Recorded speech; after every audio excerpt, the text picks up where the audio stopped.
Hello guys, how are you? Welcome back to your own YouTube channel, IELTS Updates and Recent Exams.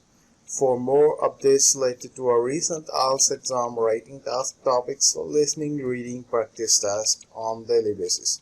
Subscribe for more videos for everyday listening practice test. Join today to achieve your dream score. Please hit the like and subscribe button. Press the bell icon for the upcoming notifications.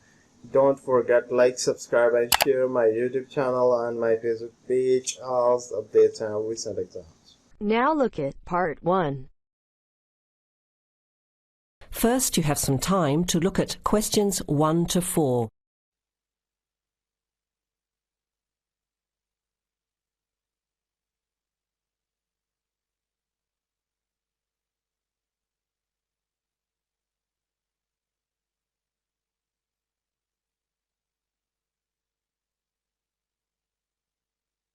You will hear the recording once only. Listen carefully to the conversation and answer questions 1 to 4. Okay, who's next, please? I think I am. How can I help you? I just came in on flight 372 from Singapore at 11:30 and my luggage hasn't arrived. I've been waiting at the baggage claim for about half an hour now and everything seems to have come off the plane. The conveyor belt has stopped and all the passengers have gone. So I came here to find out what has happened to my bag. Can I see your ticket, please? Here it is. So you came from Hong Kong today and changed planes in Singapore, right? Yes, the connection in Singapore was a tight one. The plane got in late and I had to rush to get to the next flight. That's the problem right there. There wasn't enough time to get your bags onto the connecting flight. Normally, Singapore Airport is very efficient. Now, I need you to fill in these forms. Your name. Jenny Lee. Address. I guess you want my address here. I'm staying with relatives. Just a minute, I'll have to look it up. It looks like 583. No, it's 533 East 67th Street in Riverside. Do you have the phone number there? Yes, I do.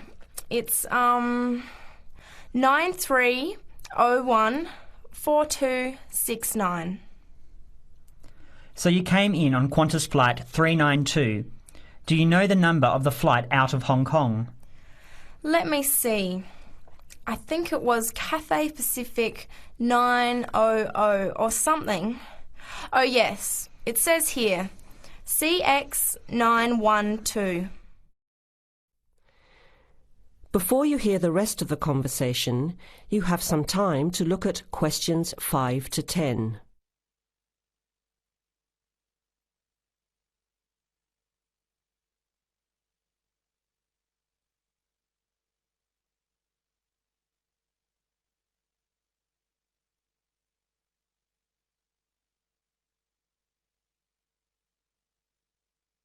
Now listen and answer questions 5 to 10. Right. Now, I need a description of the luggage. How many pieces did you check in? Just one. Can you describe it for me? Here is a picture to help you. Okay. It's a big bag, like this one. Rectangular. Not hard shell, but soft covered, and it has a zipper around the front. Is it black? No, sort of a grey colour. Any identification? Just a tag with my name on it. Any other features? Well, it has wheels and a retractable handle on the end, so you can pull it, as well as the handle in the middle. Okay, that's fine. Now, if your bag missed the connection, I'm sure it'll be put on the next flight. I'll email Singapore as soon as I finish here. The next flight comes in at 17:50. That's 10 to 6 this evening. You can pick it up then. 10 to 6? That's too long to wait. Can I get my uncle to pick up the bag on his way home from work? Sorry, you have to be here yourself to clear customs. Of course, I almost forgot. Will the bag come here, to this desk? Yes. You pick it up here, then take it over to the customs area. By the way, don't forget to bring your passport. You will also need to have the key plus your ticket with a baggage claim number on it. Oh, okay. Guess I'll have to come back tomorrow then. It's lucky I packed everything I need for now in my carry-on bag. Yes, that's always a good idea. Be prepared.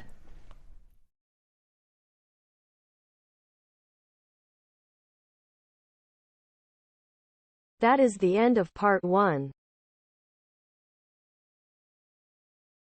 You now have half a minute to check your answers.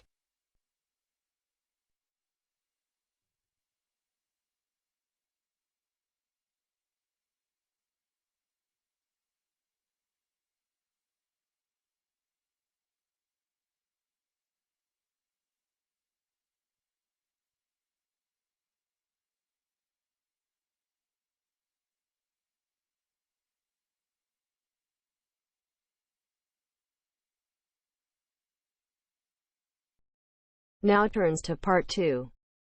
Part 2. You'll hear a man talking about living and working on Trinidad. First, you have some time to look at questions 11 to 15.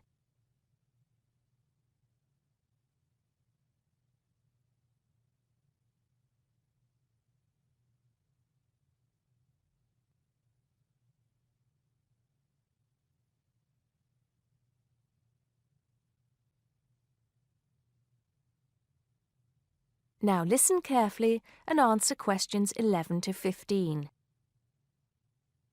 Hi, I'm Steve Pinfold, and I'm here today to tell you about my gap year, which I took about 20 years ago. Unlike many students these days who go travelling or get some work experience between school and university, I decided to do something completely different after finishing my degree. I applied to work for a charity organisation. What it does is it sends people with particular skills to countries where those skills are needed. Apart from having some experience teaching English to summer school students, I didn't have any particularly useful skills, I thought, but luckily I was still accepted. I had to find the money for the flight, but you get free accommodation. I stayed with a family of 5. And you do get paid, but not much. It's a bit like pocket money, enough to get by. I worked in an orphanage and taught English at a local school. Where was I? Well, originally I was going to be sent to a village in India, but at the last minute the organisation decided to send me to Trinidad. Now, this is a fascinating place. It's an island in the Caribbean. Well, in fact, the country is actually 2 islands. The smaller one is called Tobago, which is connected somehow to the word tobacco. Anyway, there I was, a young white guy living and working on an island which is mostly a mixture of descendants from Africa and India. The Africans were originally brought over as slaves, and the Indians came later as indentured workers. That means they agreed to come for a specific time, but many of them stayed. There are also some Trinidadians of Chinese and British origin, though the native inhabitants were basically wiped out by colonialization. I myself felt completely accepted and had the time of my life. The language everyone speaks is English, so there was no problem for me there, but some concepts don't quite translate. They're pure Trinidadian. There's the term liming, for example, which means sitting around watching the world go by. Also, there's the famous carnival, when the whole island is taken up in playing mass. For a whole month, around February or March, it depends when Easter is, everyone's busy preparing costumes, practicing calypsos, soca and steel pan music, and most importantly, partying. Before you hear the rest of the talk, you have some time to look at questions 16 to 20.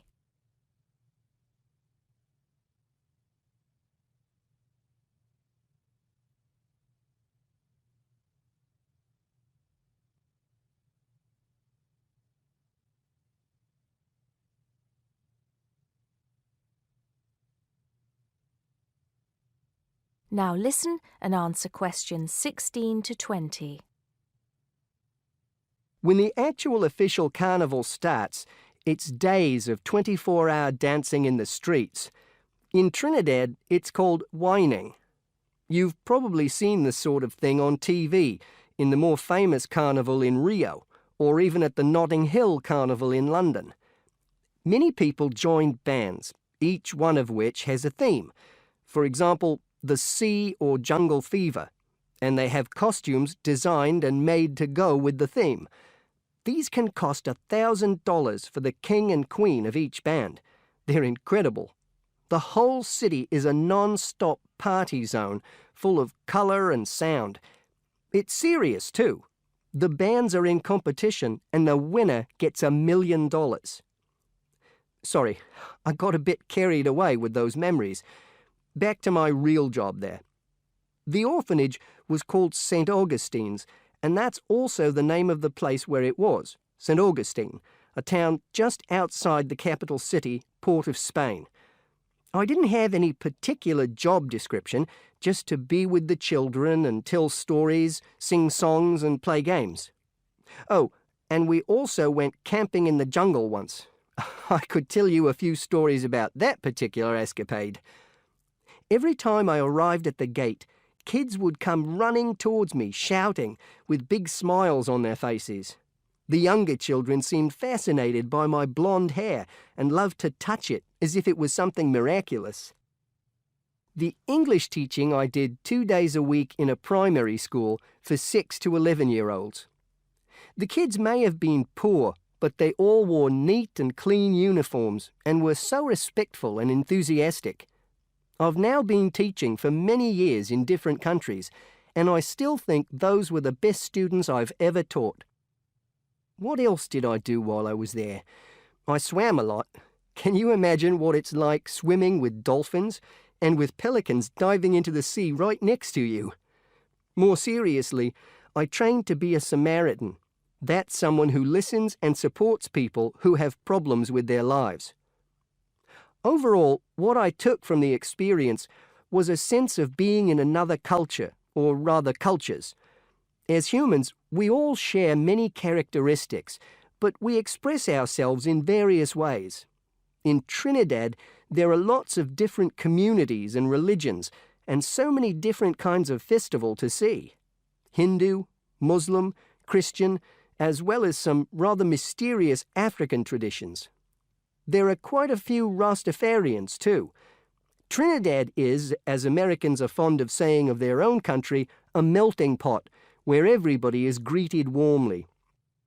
Go and see for yourself. I'm not sure how it's changed since I was there, but I'd love to find out.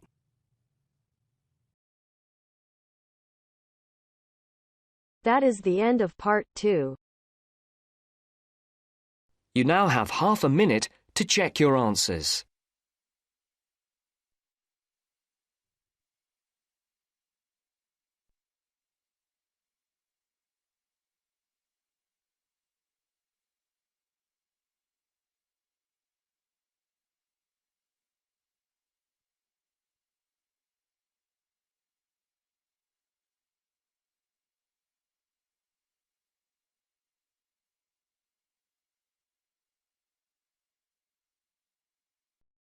Now turns to part 3. Part 3. You will hear a group of students, Henry, Joe, Nancy, and Gordon, discussing changes to their work experience placement arrangements. First, you have some time to look at questions 21 to 26.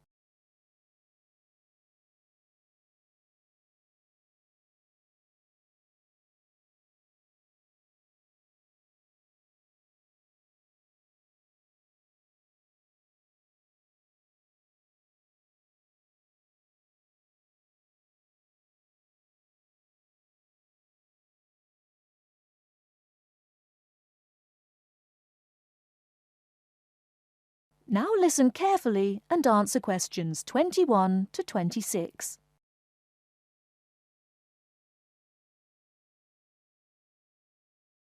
Look, There's the notice that Professor Jones told us he'd be putting up confirming the details of our work experience placements. But I thought that was already arranged. No, he said he'd have to check with the companies that the days we preferred were okay for them. Let's see if any have changed. Teresa's not here today, but her name's first. It says the Uni Bookshop, Friday mornings starting on the 23rd of March. So nothing's changed. I'll let her know. What about Manuel? He's not here either. Is he still going to the music store in the high street? If it's mainly music, yes, he's still down for that on Friday afternoons starting on the 9th. The day's different. It's changed from Tuesday mornings, but that's okay. I'll tell him. He'll really enjoy listening to music all day. Now, where's my name? Henry. Here it is. I'm going to the beauty shop, and I said I preferred Thursday afternoons. Oh, good, that seems okay. And my start date hasn't changed either. Joe, what day did you opt for? I'm going to Highway Hotels on Monday mornings. Yes, that's okay. And starting on Monday the 12th of March. Oh, has that been changed? Okay, I was scheduled to start the week before. I'll just make a note of that. What about me, Henry? Have I still got the Explore travel service on Wednesday mornings? Just a minute. Where's your name? Let's see. Nancy. Okay, here it is. Explore travel on Wednesdays, yes, but afternoons, and starting date is Wednesday the 14th of March. Has the date changed? No, not the date, just the time, which is fine. I'll get to sleep in. You lazy thing, Nancy. Chris's name is next on the list. Gorgeous Gowns Fashions. What a name. Yes, it sounds good, doesn't it? I'm hoping he'll bring me some free samples. So, has he still got Wednesday mornings? Yes, Wednesday mornings starting on the 14th of March. Okay, I'll tell him when I see him tonight that his arrangements haven't changed. Gordon, what about you? I chose that software company that makes computer games. I can't remember its name, but I asked for Tuesday afternoons. Oh yes. Here it is. Games to go on Wednesday mornings. There's a note here saying they have their weekly staff meetings on Tuesday afternoons, so that wouldn't be much use to you. That's why they've changed it to Wednesdays, starting on the 21st of March, so you can see their working setup. OK, I'm glad they've changed it. I don't think I'd want to sit through a meeting every week.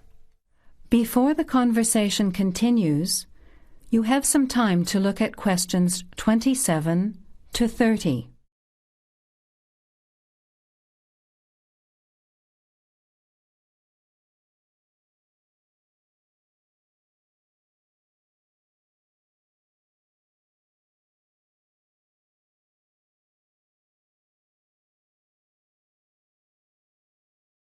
Now, as the conversation continues, answer questions 27 to 30. Can someone remind me what time we have to get to our placement in the afternoons? It says here, mornings start at 9 a.m. and afternoon sessions at 1 p.m. Oh, that's a shame. I thought Professor Jones was going to change it to 9:30 a.m. and 1:30 p.m. Yes, he did say that he'd try to make it later, but obviously that wasn't possible. By the way, just in case, what happens if we're ill or something and can't make it? Do we phone the college or the place we're going to? I think we have to phone the company first and then the college. Didn't you get the information sheet about work experience at our last seminar? No, I missed it because I had to go to the dentist. What else did it say? Well, we have to do a total of 24 hours altogether, So if we miss one of the arranged sessions, we have to organise another time to make up the hours. And he gave us details of the presentation we have to give about our work experience. Oh, really? What do we have to do? In week 10, we each have to give a presentation to the class about the company we've been with. It's 30% of a final mark for this subject, so it's going to be a lot of work. Yes, he's expecting us to do a lot of research while we're there so that we can outline the history of the company, its management structure, number of employees, other branches, etc. And he said we should use lots of visuals such as diagrams and flowcharts during the presentation. Yes, and we should also include what we did each week, the different departments of the company or positions that we observed, and try to relate what we saw to our studies so far. He gave examples like management style, accounting systems, information technology, and so on. You were right. It sounds like lots of work. That is the end of part 3. You now have half a minute to check your answers.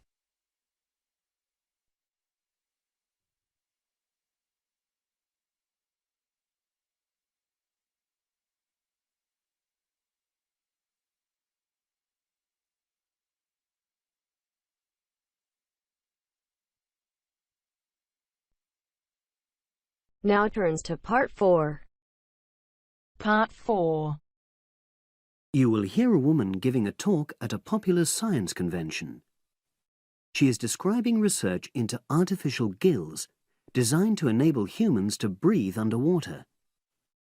Now you have some time to look at questions 31 to 40.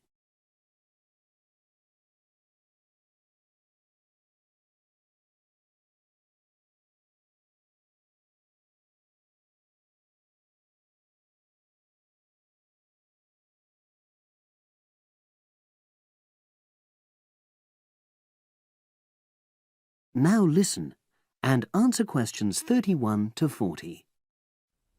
In my talk today, I'll be exploring the idea of artificial gills. I'll start by introducing the concept, giving some background and so forth, and then I'll go on to explain the technological applications, including a short, very simple experiment I conducted. Starting with the background. As everyone knows, all living creatures need oxygen to live. Mammals take in oxygen from the atmosphere by using their lungs, and fishes take oxygen from water by means of their gills, which of course in most fishes are located either side of their head. But human beings have always dreamt of being able to swim underwater like the fishes, breathing without the help of oxygen tanks.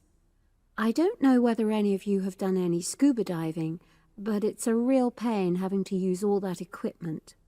You need special training, and it's generally agreed that tanks are too heavy and big to enable most people to move and work comfortably underwater.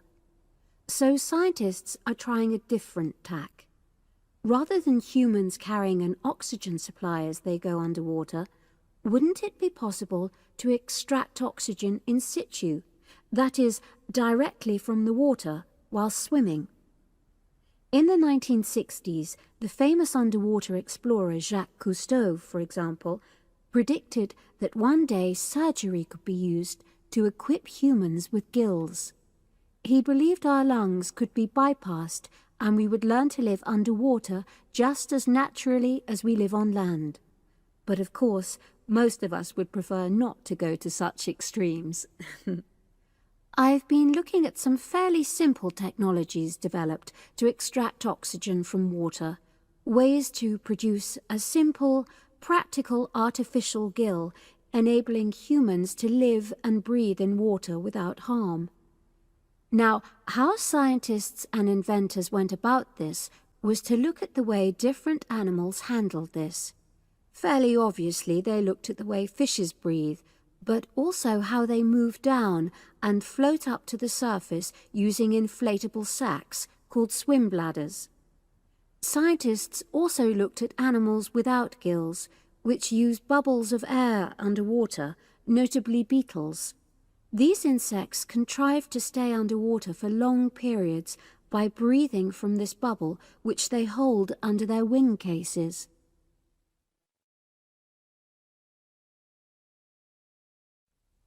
By looking at these animal adaptations, inventors began to come up with their own artificial gills. Now, making a crude gill is actually rather easy, more straightforward.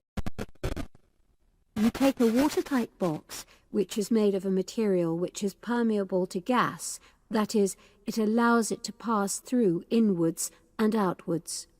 You then fill this with air, fix it to the diver's face, and go down underwater. But a crucial factor is that the diver has to keep the water moving so that water high in oxygen is always in contact with the gill, so he can't really stay still. And to maximize this contact, it's necessary for your gill to have a big surface area. Different gill designers have addressed this problem in different ways, but many choose to use a network or lattice arrangement of tiny tubes as part of their artificial gills. Then the diver is able to breathe in and out. Oxygen from the water passes through the outer walls of the gill, and carbon dioxide is expelled. In a nutshell, that's how the artificial gill works. So, having read about these simple gill mechanisms, I decided to create my own. I followed the procedure I've just described, and it worked pretty well when I tried it out in the swimming pool. I lasted underwater for nearly 40 minutes. However, I've read about other people breathing through their gill for several hours. So the basic idea works well, but the real limitation is that these simple gills don't work as the diver descends to any great depth, because the pressure builds and a whole different set of problems are caused by that. Research is being done into how these problems might be overcome, but that's another story, which has to be a subject of another talk. Despite this serious limitation, many people have high hopes for the artificial gill, and they think it might have applications beyond simply enabling an individual to stay underwater for a length of time. For example, the same technology might be used to provide oxygen for submarines, enabling them to stay submerged for months on end without resorting to potentially dangerous technologies such as nuclear power. Another idea is to use oxygen derived from the water as energy for fuel cells. These could power machinery underwater, such as robotic devices. So, in my view, this is an area of technology with great potential. Now, if anyone has any questions, I'd be happy to answer. Yes, lady at the...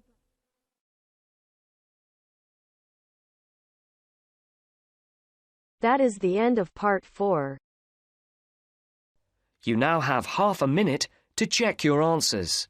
Thanks for listening. God bless you all. Don't forget like, subscribe and share my YouTube channel and my Facebook page, IELTS Updates and Recent Exam. For everyday listening practice test, for more material visit my website www.ieltsupdatesandrecentexams.com.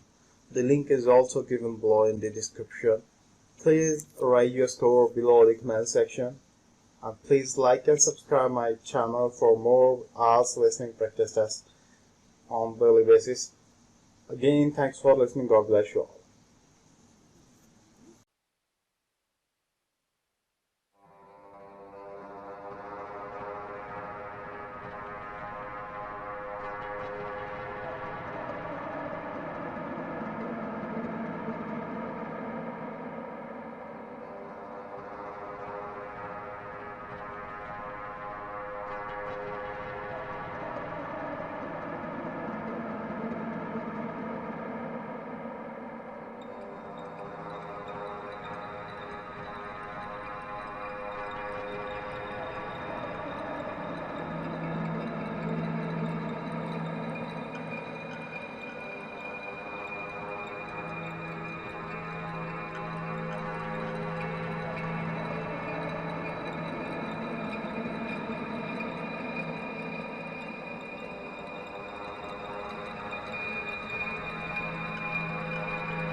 you.